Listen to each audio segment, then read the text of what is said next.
Olá, pessoal!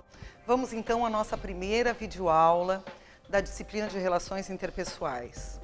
Hoje nós vamos ver psicologia do senso comum ao conhecimento científico. Do que trata a psicologia quanto ao senso comum e o que é o conhecimento científico dessa disciplina de psicologia. O que é a psicologia do senso comum, gente? Na verdade, no nosso cotidiano, no nosso dia a dia, nós usamos o termo psicologia com vários sentidos. Por exemplo, quando nós falamos do poder de persuasão do vendedor, dizemos que ele usa a psicologia para vender seu produto. Quando nos referimos à jovem estudante que usa seu poder de sedução para atrair o rapaz, dizemos que ela tem uma boa psicologia para coordenar, para seduzir a pessoa desejada. Quando procuramos aquele amigo que está disposto a ouvir os nossos problemas, a ouvir os nossos conflitos, dizemos que ele tem psicologia para nos entender, para nos ouvir e fazer comentários pertinentes.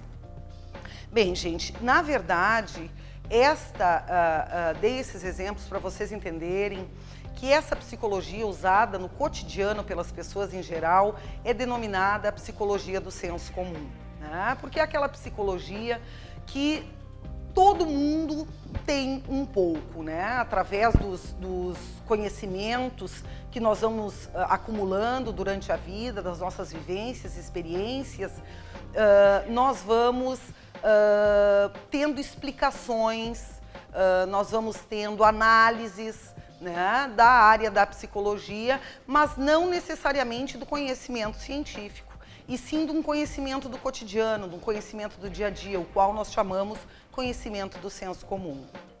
Bem, gente, então, se essa psicologia que nós trabalhamos dia a dia, no cotidiano, que nós tecemos comentários, que nós elaboramos orientações, inclusive para os nossos amigos, para as pessoas, se esta é do senso comum, do que trata a psicologia científica? Bom, gente, existe um domínio da vida que pode ser entendido como vida por excelência, que é esse movimento diário, que é esse cotidiano que tudo flui, que tudo se movimenta. Nós estamos aqui hoje assistindo essa videoaula, mas daqui a pouco nós estaremos no outro ambiente, daqui a pouco nós estaremos na nossa atividade profissional, depois em casa, mas antes de chegarmos em casa teremos que ir no súper, farmácia, né? Então, esta vida cotidiana, né, é onde as coisas acontecem, né, onde nos sentimos vivos, onde realmente convivemos e vivenciamos a realidade, como ela é. Já a ciência é uma atividade que busca analisar a realidade, mas com um determinado afastamento. Ela procura elucidar os fenômenos que acontecem na nossa vida cotidiana, os fenômenos que acontecem com o ser humano, mas de um jeito, de uma forma metódica, de uma forma onde se tenha um rigor científico para essa análise. Esse estudo sistemático, esse rigor, este método para nós analisarmos os fenômenos que tratam do ser humano, que é o objeto de estudo da psicologia, né? Porque o ser humano, as suas relações, todos os fatores que nos constituem humanos e todas as influências do meio é o que nos fazem dizer que um estudo com seu rigor científico trata da psicologia científica. Quando fazemos ciência, baseamos-nos na realidade cotidiana. É óbvio que pensamos as situações da nossa realidade cotidiana, né? Pensamos essas situações, só que pensamos, né? E pensamos sobre ela, afastando-a de qualquer, digamos, contexto que poderia interferir nessa análise, mas analisando esse contexto também com o olhar de fora, né? Para conhecer além das aparências, para conhecer de uma forma mais profunda, mais profícua. Apesar de reconhecermos a existência de uma psicologia do senso comum e, de certo modo, estarmos preocupados em defini-la, também em somarmos o que a psicologia do senso comum nos dá em termos de conhecimento popular, é com a outra psicologia, com a psicologia científica, que nos ocuparemos nessa disciplina de relações interpessoais. Um conhecimento, para ser considerado científico, requer um objeto específico de estudo. E como eu já tinha abordado antes para vocês, o objeto da psicologia é o ser humano, né? Com toda a sua complexidade, com todos os seus pormenores, com todas as inter-relações que o ser humano estabelece na sua vida. A psicologia busca abarcar, mesmo que com olhares teóricos diferentes, né? Porque vocês sabem que aí existe um leque de teorias e que se especializam num determinado olhar psicológico e explicar determinadas situações com este olhar, né? Nós podemos entender que a psicologia, apesar desses diferentes olhares, desses diferentes teóricos, ela busca entender o ser humano, os seus fatores biopsicossociais e espirituais. O que é o bio, psico, social e espiritual? Na verdade, são primeiramente, os grandes três eixos, né, que a psicologia sempre estudou e se preocupou. É o bio, que é o nosso organismo vivo, né, o nosso organismo biológico. Né? Psico, a nossa psique, né, que são os nossos afetos, a nossa forma de elaboração e de leitura do mundo. Né? E o social, as nossas inter-relações e as nossas vivências e o que vem e vai, as influências do meio para com o ser humano. E mais ultimamente, gente, estão existindo e cientificamente esse estudo da importância da espiritualidade também para o ser humano. Né? Vocês já devem ter visto na televisão, em algum documentário, em alguma reportagem sobre a educação, né? Que cada vez mais é comprovado que o ser humano, se tem alguma crença, e aqui não falo em nenhuma religião específica, falo em fé, em crença, né? Que nós tenhamos a noção de que não somos apenas pertencentes a este mundo da matéria, este mundo tão objetivo, né? Que tem muitas e muitas situações que a ciência ainda não pode explicar, mas nem por isso elas inexistem. Né? Uma das grandes constatações da nova ciência, do novo olhar, né? Saindo aí desse olhar cartesiano, né? Desse olhar mais concreto, indo para um olhar mais aberto, científico, nós podemos perceber que cada vez mais existem pesquisas comprovando que, por exemplo, em doenças, né, doenças graves, doenças terminais ou doenças que realmente acometem o ser humano, né, que nós possamos entender através do estudo da psicologia científica que se nós temos crenças, se nós temos fé, se nós acreditamos em algo, né? Se nós pensamos que o mundo não é só feito da matéria, não é só feito das coisas, digamos, de sobrevivência, das coisas mais duras do meio, né? Que inclusive vão nos dessensibilizando quanto aos nossos potenciais verdadeiramente humanos, solidários, cooperativos, né? Naturais, instintivos. Né? Se nós procurarmos perceber que se nós acreditarmos em algo, se nós exercitarmos este olhar mais sensível ao mundo e ao ser humano, nós também podemos aumentar a nossa resistência, né? Estimularmos a nossa saúde, tanto física quanto mental. Esse entendimento, penso que para a psicologia científica é um dos grandes saltos qualitativos nesse momento da história dos estudos, né? Bom, gente, outra questão que eu escolhi essa figura para que vocês percebam, né? Na verdade, se vocês olharem essa figura do homem, Ele é uma figura de uma escultura de Rodin, né, do pensador, que fala, que trata, na verdade, essa escultura, ela é extremamente famosa, tenho certeza que vocês já visualizaram em outros momentos, né?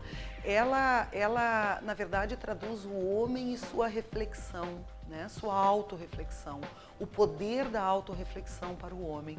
E aí essa figura eu achei super interessante, porque desse pensador colocaram ainda com os pés imersos na cabeça de um outro ser humano, né?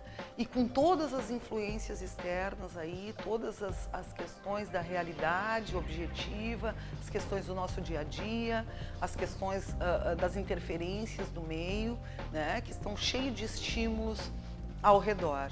Então, eu coloquei essa figura para nós percebermos que, na verdade, o estudo da psicologia científica é um estudo também reflexivo, é autorreflexivo também, e reflexivo tanto do homem, né, quanto de todas as influências que o meio tem sobre este homem, né? Outra questão que nós vamos falar posteriormente em outras aulas, né, pessoal, mas que eu gostaria de deixar bem claro, é que o ser humano é um ser subjetivo. Quando eu falo em subjetividade, né, e dentro da psicologia a gente fala muitas vezes em subjetividade, né, eu vou tentar explicar, né, para vocês conseguirem se situar nessa questão que para nós é de base, para nós conseguirmos irmos aprofundando o estudo das relações interpessoais e a psicologia. A nossa matéria-prima, portanto, é o homem em todas as suas expressões. As visíveis, o nosso comportamento, como nós nos comportamos no dia a dia, frente às pessoas, frente às situações que vivemos, e as que não vemos, as invisíveis, que são nossos sentimentos, nossas emoções. As singulares, porque somos seres únicos, e as genéricas, porque somos seres únicos, mas temos coisas em comum com todos os outros seres humanos também, né? Somos o homem-corpo, nosso corpo, a casa, a nossa casa, né? Somos o homem-pensamento, somos o homem-afeto, o homem-ação, e tudo está sintetizado no termo subjetividade. Ou seja, todos nós somos.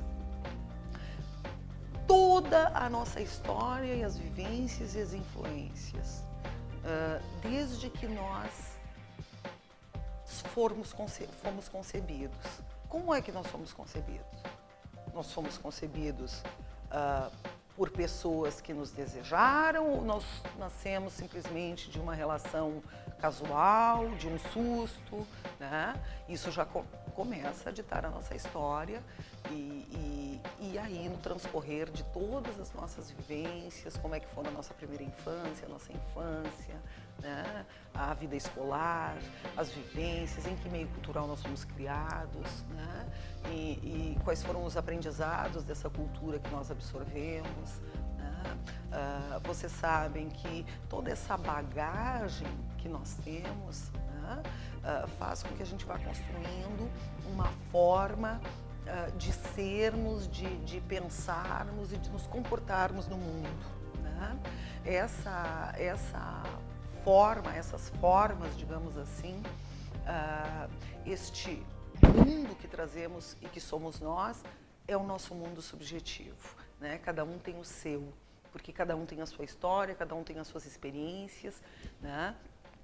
Então isso é muito importante para que vocês entendam que o ser humano é um ser subjetivo. Nós não podemos afirmar objetivamente, a Sinara vai comportar-se de tal e tal forma diante de tal situação. Nós podemos pensar que a Sinara eu conhecendo a Sinara diante de todas as suas crenças, os seus pensamentos, eu penso que a Sinara agiria de tal forma diante dessa situação. Mas eu não posso afirmar que ela agirá de tal forma. porque nós também mudamos conforme as experiências que vamos trocando na nossa vida, né? na nossa formação. Né? E, na verdade, vocês sabem que esse movimento meio ser humano e ser humano meio é uma troca constante. Né? Nós vamos aprendendo com o meio e vamos transformando o meio também. Né? Bom, a subjetividade é a síntese singular e individual que cada um de nós vai construindo, constituindo, conforme vamos nos desenvolvendo e vivenciando as experiências da vida social e cultural. É uma síntese que nos identifica, de um lado, por ser única, porque somos uma pessoa só, somos únicos, né? E nos iguala, de outro lado, porque na medida que os elementos que constituem também, que nos influenciam sobremaneira, que é o meio, a questão social, esta é para todos.